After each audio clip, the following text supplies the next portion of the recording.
Okay, so episode 3 of It's Happening Now, looking at the incredible unfolding AI revolution. Can you believe it, Matthew? Wow. And yeah, I mean, we're living in interesting times, I think it's fair to say. And yeah, just before we started recording, you'd mentioned about the attempted assassination of the current Japanese Prime Minister. Someone threw a smoke bomb at, I don't know, was it at him or into the area? Was it covered much in the US media? Well, for me, I've got the NHK application on my phone and also on my Apple Watch, so I get notifications repeatedly through the week. And most often it's that North Korea has launched another missile in the direction of Japan. Yeah. And then a few minutes later, they will say that the Coast Guard has said that it did not land in Hokkaido or whatever. But the one last week was, I'm sorry for chuckling, but of the assassination attempt, or that there was a bomb blast. Was it Wakayama? Yes. Yeah. And then I didn't notice it until I started to see the videos pop up on Twitter. And I did hear that it's a smoke bomb. But then when I say I heard, it's somebody's tagline on Twitter, and I don't know how trustworthy any of that is. One person said that it was actually a real pipe bomb that failed to blow up, but all it did was release smoke. Other people said it was a smoke bomb. Yeah. Was it an assassination attempt? But the thing that was to me most notable on Twitter, and this is in the last 24 hours, and wasn't the attempt on Friday, or was it Saturday? Friday, I think. The days all blur together, and Yeah. for me now it's Monday morning in Oregon, and I guess it's Monday evening for you in Tokyo. But the video of the bodyguard, I guess we call it Secret Service here in the States. I don't know what the term is in Japan, but the quick action of this one guy to kick the pipe bomb or smoke bomb out of the way as it came rolling in on the floor. He kicked it, then he turned with his back towards Kishida. Is that the PM's name? Kishida, yeah. And he opened up this briefcase type shield that they have, about that it goes suddenly to full size. And he got behind that and pushed Kishida back. And it was just appeared to be, from my perspective, a textbook case of bodyguarding and saving the person. Just instinctive. The movement of this agent was really quite incredible to see just how smooth and perfect it was in getting his man safe. And then the other angle was of the bomber being surrounded by civilians and security people and escorting him away. But I was just wondering how's that been played in Japan? It must be wall-to-wall coverage. Well, so one thing that's been mentioned is another person, not a bodyguard, but a fisherman. Right. Who was there. And I think maybe he reached the guy who threw the smoke device first or something like that. That's what I saw. Yeah. And a large, broad-shouldered man from behind.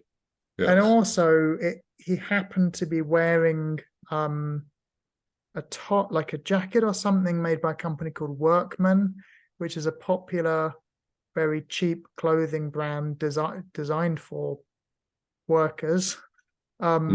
So they are delighted with this free product placement.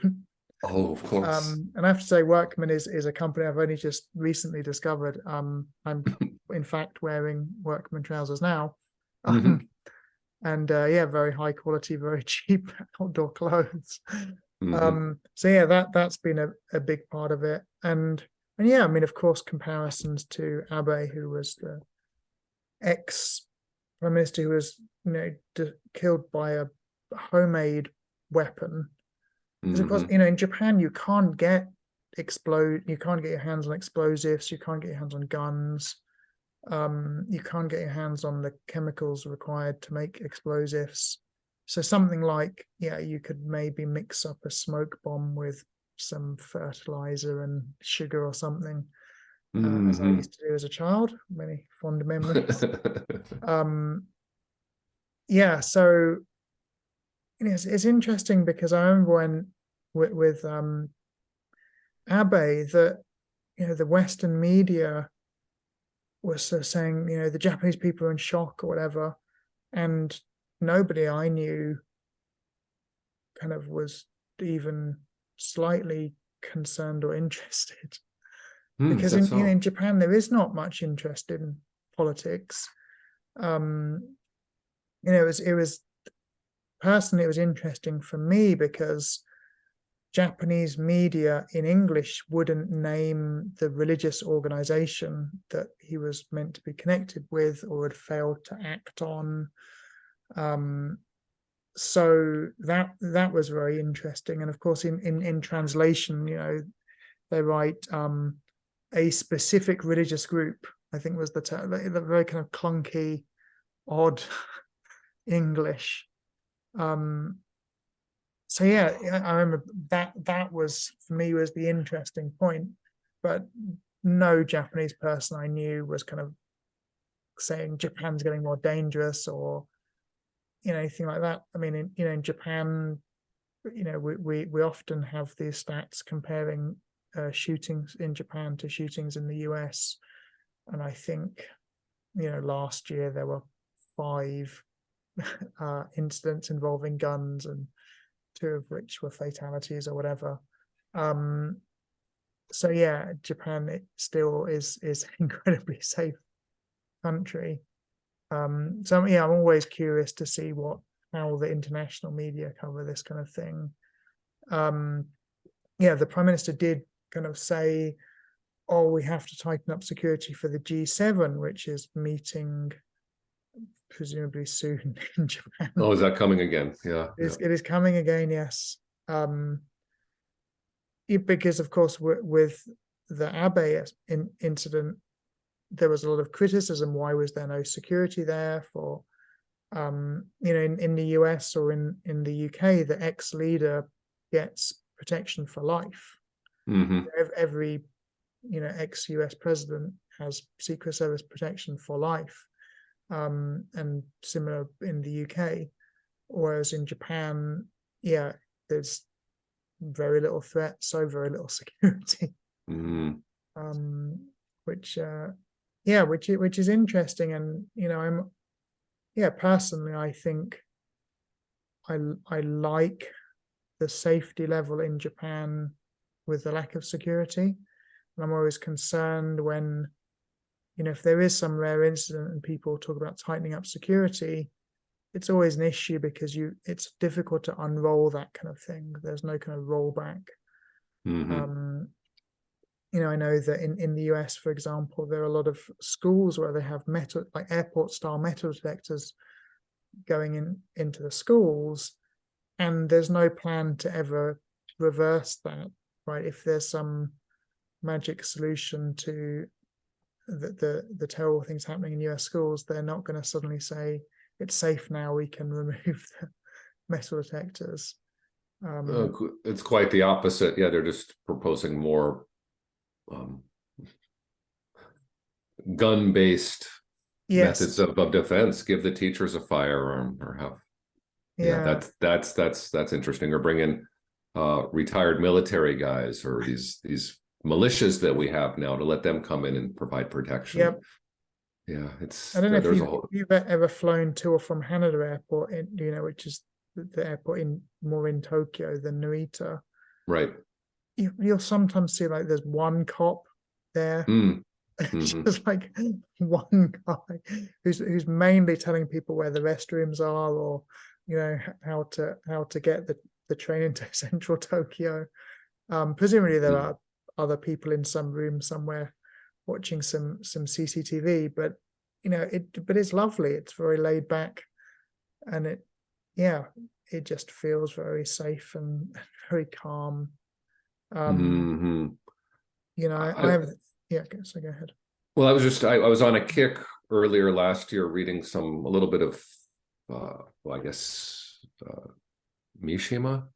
Yukio. Yes. The novelist. I read his 4-part Sea of Fertility series of novels, which is this interesting take on Japanese history of the 20th century, but also going back to basically the whole Meiji Restoration, and all of that jazz. But there was this period of frequent assassination attempts in the teens and the 20s. I guess that's the Taisho period. Yes. Of Japan. And I sort of it wasn't just Japan, but there was a lot of stuff going on back in those days around the world. And I don't really have a point in any of this, just to say that it's an amazing coincidence, though, because I was wondering if political violence is on the rise again or not. And anyhow, I'm not, it's too early in the morning for me to make any serious points with this. But what a bizarre coincidence, because just today I was reading about exactly the same topic. I got onto it because I was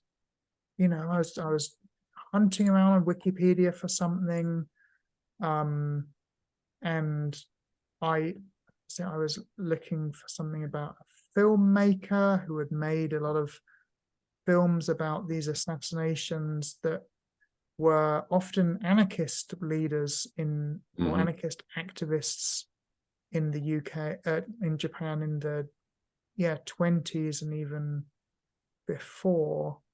So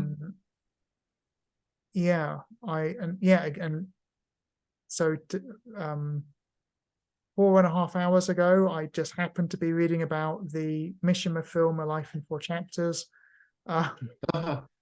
Really? My history here, which I haven't seen the movie for years, but I was just thinking I'd like to watch it again. Tell me about, is that a biography on Mishima's life? That was it. Yes, I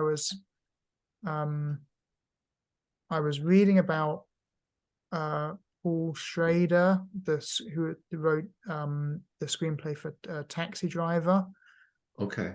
And he was involved in the movie, and he directed the movie Mishima, A Life in 4 Chapters, which is all about the time leading up to his bizarre suicide, where, if you remember, he completely misjudged the mood of the young people in Japan. He gave this heartfelt speech at a military academy trying to get people to rise up, and he was basically laughed at. And then exactly. So then I spent probably about an hour hunting around Wikipedia today. This was just a few hours ago. Reading about. So I got onto the subject of the. That was how I got onto it. So I was reading about a Japanese film version of Wuthering Heights, because I just happened to be listening to a BBC audio drama of Wuthering Heights today, and that director had made these movies about the assassinations of Japanese anarchists. And then, of course, I was reminded of that book, The Secret Agent. I remember when I talked to you about it, and you had this wonderful comment you made. You said, like, in that book, it takes a character a page to cross the room, because it's Joseph Conrad is it's incredibly slow moving book, very, very good book. And again, I really ought to reread it. But is political violence on the increase in Japan? I would say no. Apathy is the big thing in Japan, and I have to say, I have noticed just in the past couple of years, there's been a significant increase in the quality of life at least in Tokyo, and that tends to make Japanese people very apathetic. I've just noticed an increase in product choice, in convenience. It's uncanny because being from the UK, I'm used to things getting progressively worse day in, day out. And it's I'm generally a very negative, cynical person. That's right. And I just keep saying good things about Japan to people, which is not a good state of affairs, but it's, you know, it's an incredible place to live at the moment. Well, what's the consumption tax currently? 15%? It has gone up. I think it's meant to be, 20, but it's actually 10 or something like that. Okay. There are various exemptions. It's not like in the UK where there's a very different tax rate on alcohol and fuel, that kind of thing. But there is an if the food is for a takeout, then it's tax-free. Although, again, one of the increases in quality of life is that the convenience stores are very competitive here. So now a lot of them have these really quite pleasant seating areas inside the stores. So then there are tax issues around that, right? If you buy something for takeout and then you eat it in there. But yeah, I hate to say good things about a country, but Japan is just fantastic. Well, you might know about this. It's a different topic, but it's kind of connected. What about digital nomadism? The whole digital nomad thing, that certain countries are modifying their immigration and tax laws to sort of become attractive to people to come and work. Yeah. So how about Japan for that? So the way that you would do it practically in Japan was always for young people, was the working holiday visa. In fact, when I came to Japan, I was in the first wave of the UK. I think that when I dropped out of university, I spent a year watching television because we had cable TV. It was fantastic. So I was living as a student, using the university computer room or whatever, living with students, but not being a student. And then during that time, Japan and UK signed the working holiday visa, which allows you to stay in Japan for essentially for a year, and you can work full-time for short periods of time or part-time for the whole year. And the idea is that any work you do should really be to cover your travel expenses. But of course, because Japan is a bit more expensive than the rest of Asia, people would often get the working holiday visa, work in Japan, maybe teaching English, saving their money to then go and spend a few months in Thailand or Vietnam or that kind of thing. Right. And those countries and the Philippines are now, they're offering these digital nomad visas because for them, the digital nomads are, going to start working in Starbucks in the daytime, spending all the money in the evening, and are actually, making a good contribution to the economy. It'll be interesting to see what happens in Japan because we have a labor shortage here. I mean, a genuine labor shortage. Young people don't want to do, in Japan, there's what are called the Sankei job, like the 3K jobs, which is, forget what it stands for in Japanese, but it's sort of hard work, dirty, and poorly paid or something like that. So young people don't want to, do anything like this. So companies like Rakuten, which is the big internet success story, they're bringing in a lot of staff from India, particularly South America, Central America, to make this. Japan has possibly the most advanced cell phone network at the moment. Rakuten have made this. They're calling it 5G, but for various technical reasons, it's more like a 6G network. And so they're bringing in a foreign workforce for that. So it's really interesting, looking at what's Japan going to do with the aging population, young people who don't want to work, And I'm very, very sympathetic to the young people who don't want to work. Yeah, there are lots, there's service industry jobs here that pay minimum wage, and I understand why young people wouldn't want to do those jobs. Or why young people want to work from home, which Japanese companies were forced to allow during the 2 years when Japan was kind of locked down because of COVID, or gently locked down. So yeah, it's a fascinating thing, because just today I was looking at that article, the timeline of the digital nomads, or digital nomadism, which I shared with you before. So it's called Digital Nomad History by James Clark. Right. He is a digital nomad who's been traveling the world since 2003. And he's put together this really interesting timeline of the growth of the digital nomad movement, but also in parallel to that, he's just put kind of key bits of technology that have enabled this, like Skype, podcasting, even the iPhone, and of course Wi-Fi. When I first moved to Japan, it was just the time when Japan was getting broadband and Wi-Fi. I don't know if you remember, Yahoo BB was, they were the ones really pushing it. And they'd have these tables outside train stations where they'd be trying to get people to sign up for Yahoo broadband, and they'd have these bags, like this Yahoo bag, which had the Wi-Fi, well, the broadband adapter in it, and you'd see people kind of walking up thinking they could get this bag full of free stuff, and they're told, like, well, no, you've got to sign up for Yahoo BB. Exactly.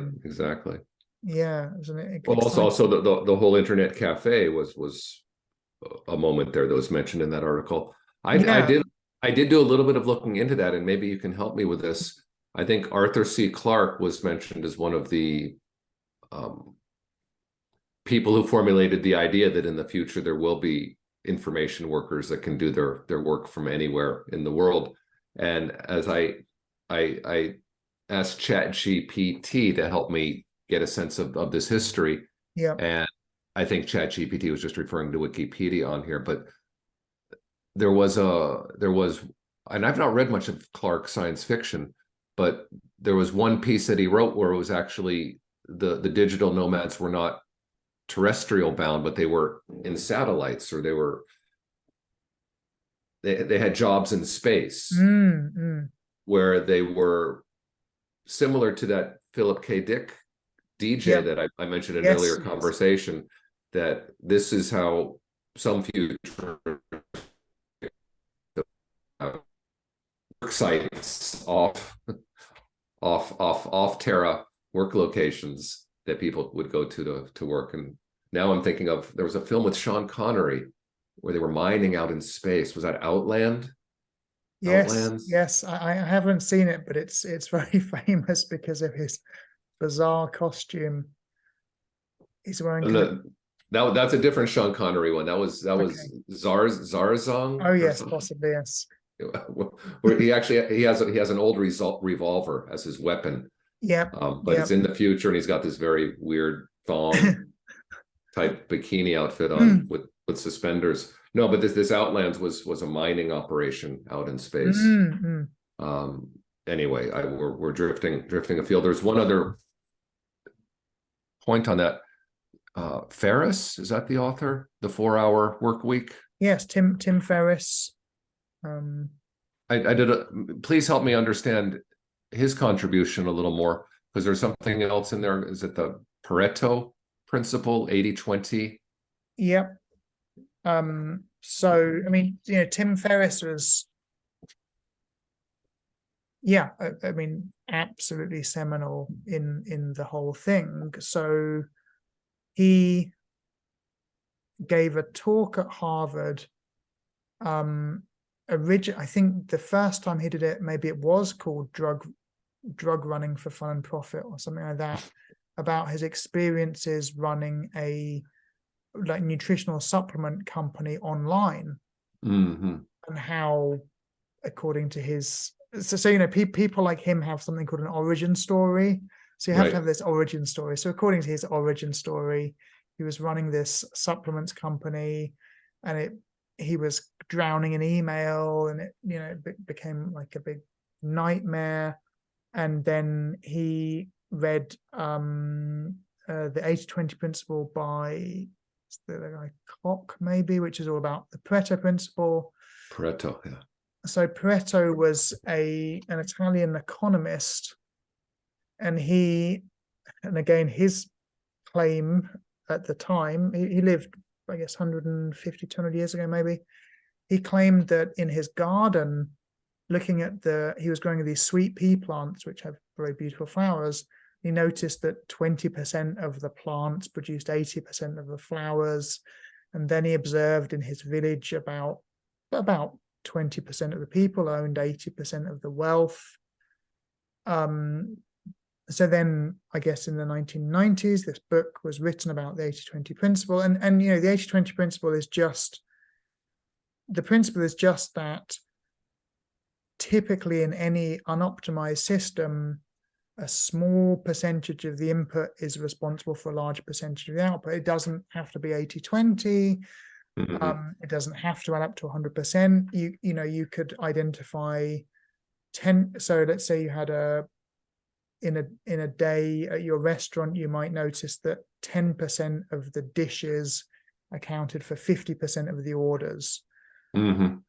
You may notice that, so Tim Ferriss claimed that a small percentage of his customers were responsible for a large percentage of his profit, but also a small percentage of the customers were responsible for a large percentage of his emails. Mm-hmm. And he eventually had the courage to fire his customers.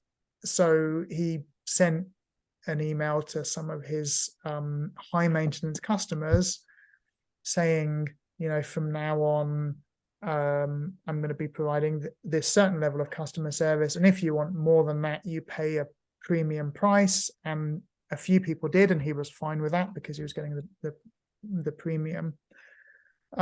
So he gave this talk at Harvard because, Harvard invite past students that have done well to give talks. And then this turned into the book. Then it turned into a talk at South by Southwest, all about being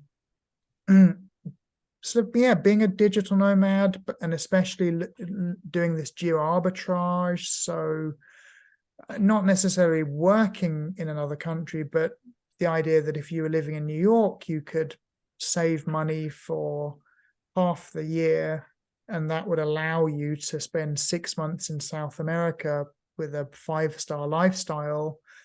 The utility bills on your New York apartment might be the same as what you'd pay for your rent in Paraguay or somewhere like that. So he sort of popularized this when he then put together this book for our Workweek. Because he claimed he reduced his work week down to 4 hours, that was mainly managing these VAs, so a virtual assistant. And again, he popularized the idea that you could pay a competent worker in the Philippines, you could give them a wage that's very good for them, but far, far cheaper than employing someone in the US that could, run your online business. And it ties in with technologies like WordPress, where you could make a semi-reasonable looking website for no money. You could interview people on Skype for these virtual assistant jobs. That websites like Upwork, where you can post jobs like one-off, out-tasking. So you could say, I'm an English teacher in Japan, and I'm looking for a retired high school teacher who can put together 52 weeks of lesson plans for me. Which of course now maybe ChatGPT could use, do a lot of that work for us. Exactly. But I think his book was it was amazing because it was a how-to book, but full of case studies and stories. And he presents this system he called DEAL, DEAL. So D is like define the ideal lifestyle you would want. E is eliminate anything that's not moving you towards that goal. A is automate anything that can be automated, but maybe not necessarily by using technology, but maybe outsourcing or out-tasking. And L is the one that was very funny for people like me, because L is liberation. And a lot of that part of the book, because it was aimed at the American market, was about telling Americans that, you know, the rest of the world's actually quite safe and you can go and enjoy traveling in Europe. And that, you know, with all this time on your hands, you might not be so interested in consumerism and maybe would like to do volunteering in South America or whatever. So of course it was, you know, as a Brit, it was really funny to read that section that was sort of talking about the crisis that you might face when you've suddenly left the corporate world and you've got a lot of time on your hands, and America becomes unappealing to you. But yeah, it's a seminal book because it just made the whole thing explode.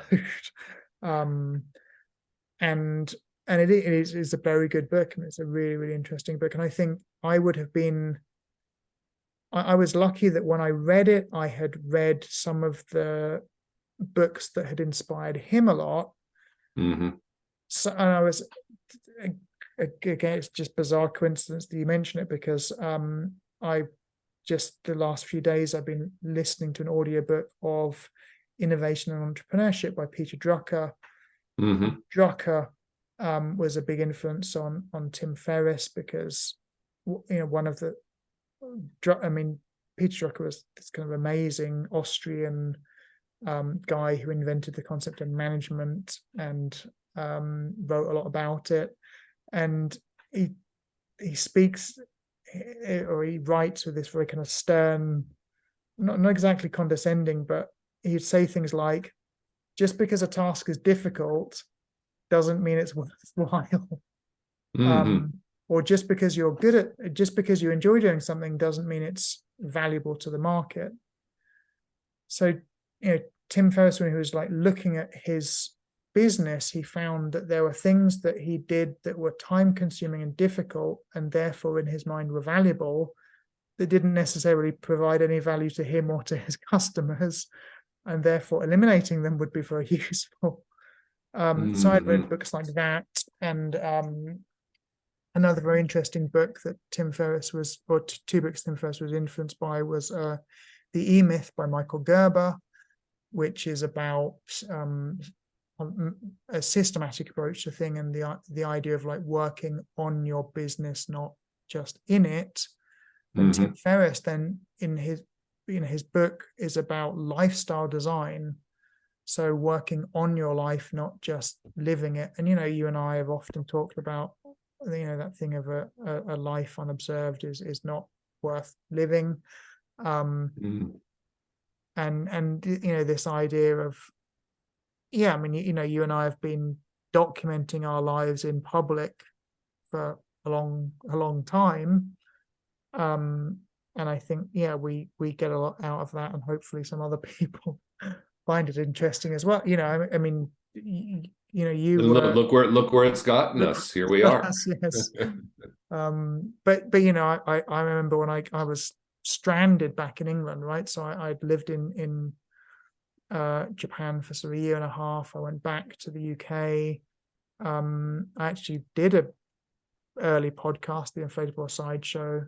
But I was, you know, Tokyo Calling, your podcast, which was Japan's first podcast, in fact, was like this incredible lifeline to me, because I was stuck in the UK. I wasn't enjoying life there. I was desperate to get back to Japan, and I discovered there were these podcasts you could listen to. So there's Tokyo Calling, and later on there was Learn Japanese Pod by, you know, someone who's become a good friend, Alex Brooke, which was the first podcast on learning Japanese. You know, and as we've spoken about previously, yeah, things like Finding Japan, and the interesting connection to the digital nomad movement, of course, is that the classic digital nomad activity is blogging, or, you know, writing some kind of paid newsletter where your subscribers are you know, paying $10 a month for your weekly emails about what it's like to be, you know, working on your laptop in Bali. Or yeah, the, you know, the podcast supported by advertising with yeah, these various odd direct response companies that were doing you know, a few years ago there was this big wave of podcasts that were supported by advertising. There were like supplements companies or bed companies, or Tim Ferriss's podcast was like sponsored by an underwear company, I guess Under Armour, and just, yeah, and Squarespace were sponsoring every podcast at one point. Exactly, and there was a shaving company as well, a razor for men. Yeah, Fred's yeah, Razor or something like that. Yeah, like Dollar Shave Club, and yeah, those halcyon. See, yeah, it seems like a lifetime ago, but it's just so interesting to watch it happen, and you know, where possible, I do like to kind of take advantage of some of this tech, and I mean, I still find it incredible that, you know, we're talking on Zoom, and this is going to go out as a so I found YouTube now has a podcast feature. I've turned it on, but I haven't looked into it. So presumably someone somewhere can get access to this as a automatic podcast via YouTube now. Oh, the dear souls. Well, speaking of YouTube, I'm going to need to wrap up fairly shortly. Sure. I've got a couple of appointments coming. I apologize for that. But are you familiar with a feature of YouTube called YouTube Reels? Yes. So this was like film reels. What's up with that? So, you know, this is kind of a reaction to TikTok, and also so isn't it called YouTube Shorts? I think Reel, maybe it's called Reel is what was introduced to me in the last 2 weeks. It might have been Shorts before. Yeah. Because I think Facebook also has Facebook Reels. So, you know, TikTok kind of appeared out of nowhere, and somehow just like Zoom, the timing was good, because TikTok started to just take off just before the pandemic. People had a lot of time on their hands, especially young people, with schools being closed in so many countries. So with, you know, the selling point of TikTok was that you could upload a little video of yourself dancing and then choose from 100 you know, kind of audio loops that would go in the background. Presumably TikTok had like licensed a lot of these fragments of music. And yeah, YouTube, I think Google didn't see TikTok coming. They were surprised by, you know, there was this sudden point where TikTok became like the biggest video platform. And yeah, and just like the short form video, because before there had been short form video, and I think you had played around with what was Vine? Was that a short form video? Oh, there was Vine. Gosh, there was Vine. I think that was, yeah, that was a very short video. It's like a video tweet, I guess, would have been. Exactly, yeah. With a time limit. Actually, Trump was involved in Vine early on, well before his run for presidency. Yeah, there was that. Yeah, whatever happened to Vine? There was also Chat Roulette. You remember that one? Or Chat Roulette? Yes, I that do. was bizarre. We're drifting afield again, which is always cool. I found something that you might want to take a look at, just to get your head around it. It's called Episoden. So episode with an N at the end, and it's out of South Korea. And I think that Samsung is behind it to a certain extent, as well as some computer science grad students started it. It's an English conversation platform, no fee to get into it.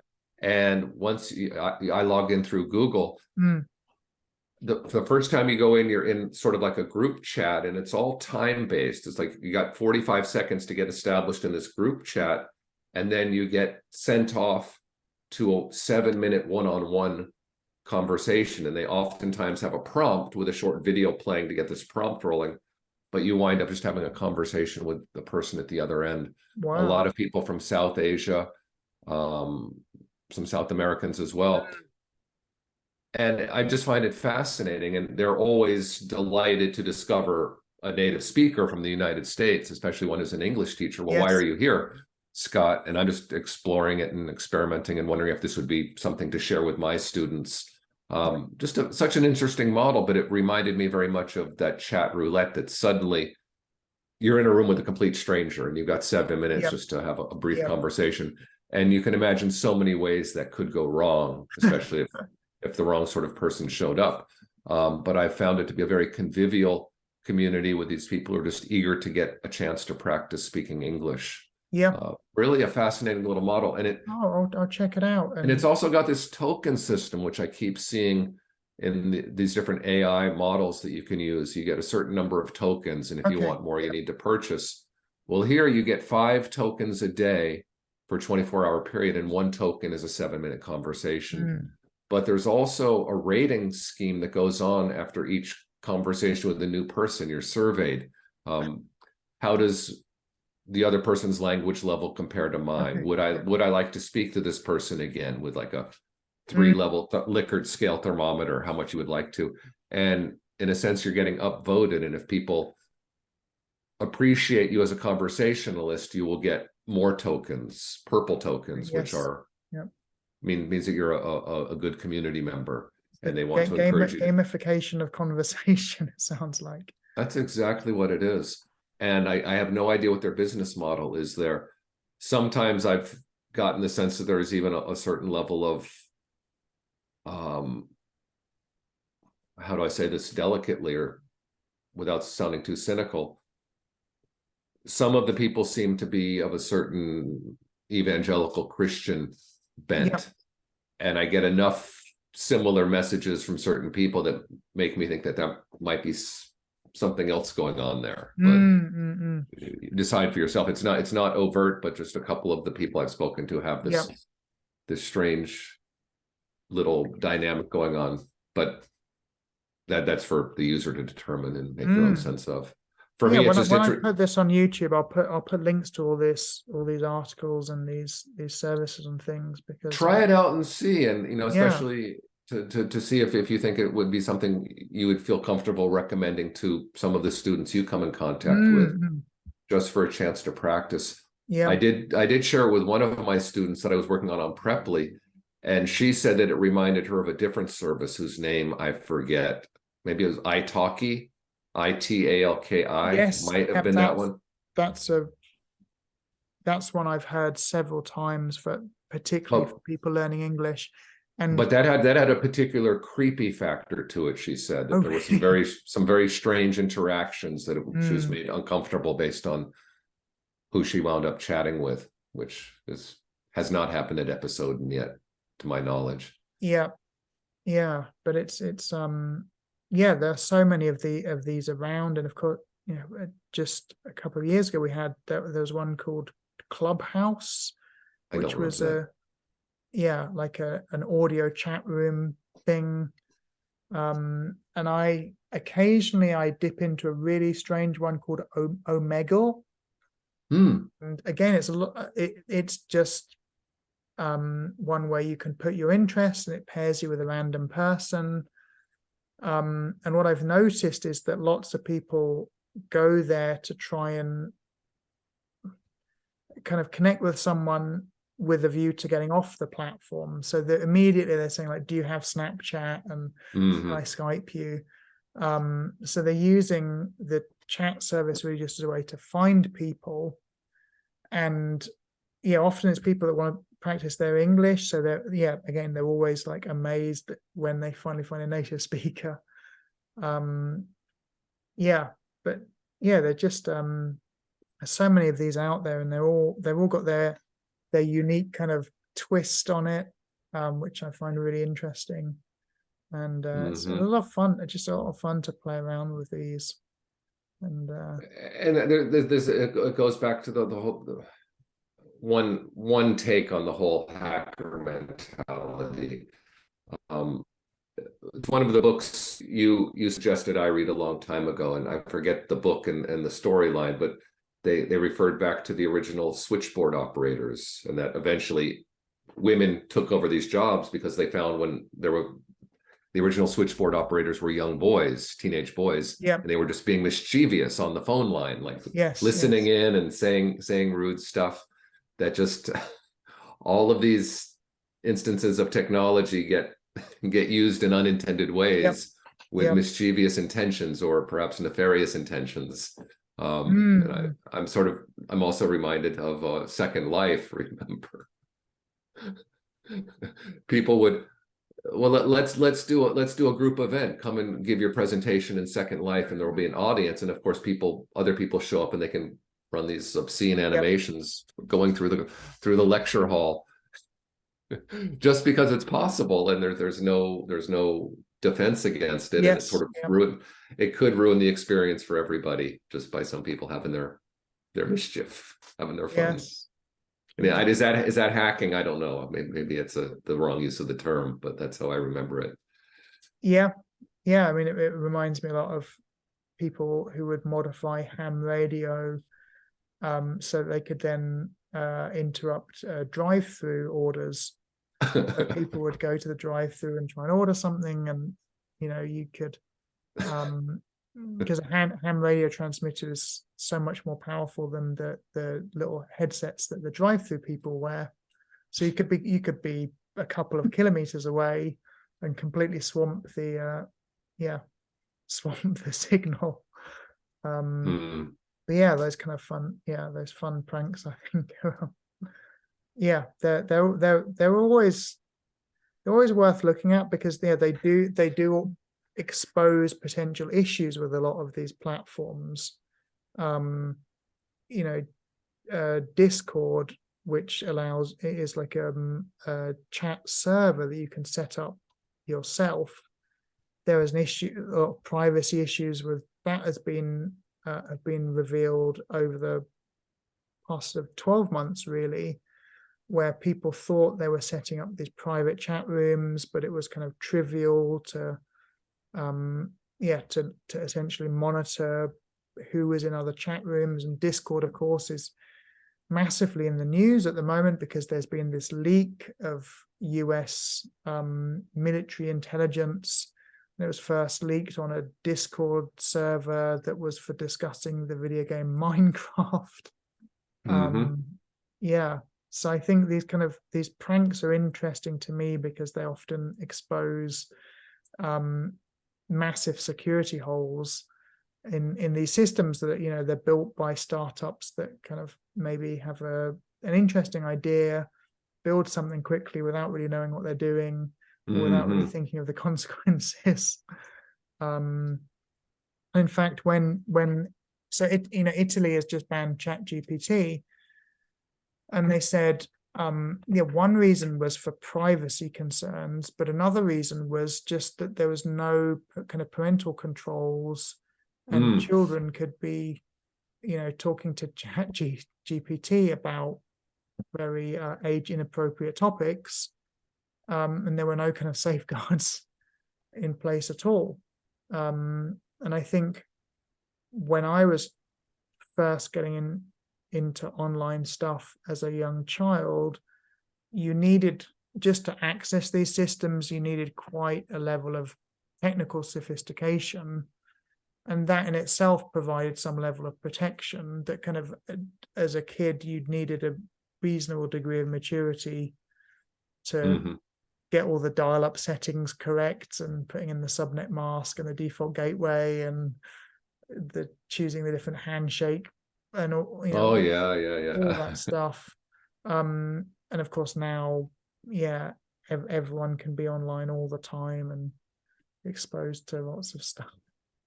but yeah, maybe, it'd be a good topic for next week. I think there's a lot of stuff we can dig in deep next week. Yeah, let's wrap it up. But here's another one I would like to look into more. Are you hearing anything about what are they calling it? Auto GPT? That no, I haven't. I it's think it's yeah, people it's using ChatGPT 4, I believe, that it's now been turned into an agent that, again, I don't have enough technical expertise to explain it properly, but it reminds me of the Kanbot that came up in our earlier talk, where there's this little idea that came into my head nearly 20 years ago thinking about this, that now one can set up a certain type of prompt in this ChatGPT 4 that will let it start doing its own processes, and it sort of becomes its own entity of it makes its own prompts based on what you program into it. And again, I'm not explaining it clearly enough, but I keep seeing people on Twitter show up talking about this auto GPT and how to use it. There's another person that is saying that you can put a version of ChatGPT on your own machine, so that your own machine is running as an AI model. I don't quite know what that means, but they're making a lot of noise as they're describing it. Yes. And do you have a sense of either of those? And is this something we should maybe look into more for next time? Yes. And I remember you had told me before about this. People had been asking ChatGPT, what would you do with $100 to turn it into 300 or whatever? And then, so one of the things, if you're running your own instance of a ChatGPT like thing, of course, you can hook it up to some automation software so it can go out and do things for you. Right. And I'm allegedly, someone did this and said, turn $100 into $1,000 for me. And one of the things ChatGPT had to do was set up some kind of web space. And of course, there was a captcha, right? And it couldn't get past the captcha. Now, allegedly, what it then did was hire someone on Fiverr to answer the captcha. So allegedly, I find it very hard to believe this is true, but this is what people are saying, that this system that was ChatGPT plus some kind of automation software realized it couldn't get past the captcha, so it then hired someone on Fiverr to answer the captcha for it, so it could then register for the free WordPress website or whatever to make the Amazon affiliate blog. It's a wacky thing, but and it's interesting about the auto GPT, because when I first heard about ChatGPT a few months ago, there was all this talk of the new cutting edge job is going to be prompt engineer, and at the time I thought, well, that's nonsense, because automating the prompts would be a really easy thing to do. Like, it just seemed very obvious that the first thing you do is get another layer of AI in there to craft the prompts.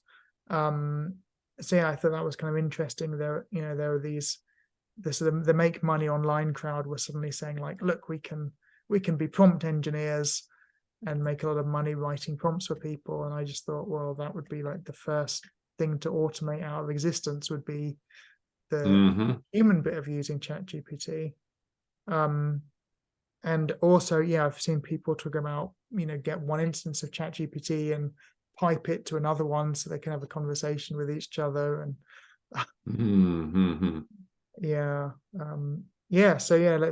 let's dig into this stuff next week. I think it's I think we're getting somewhere. I really think we are. Fascinating. So I'm going to stop this recording now, and as I said, I'll put it on YouTube and post the links and things. So if you're watching in YouTube land, look at the links below this video, and also post a comment or question, because we would love to hear from you.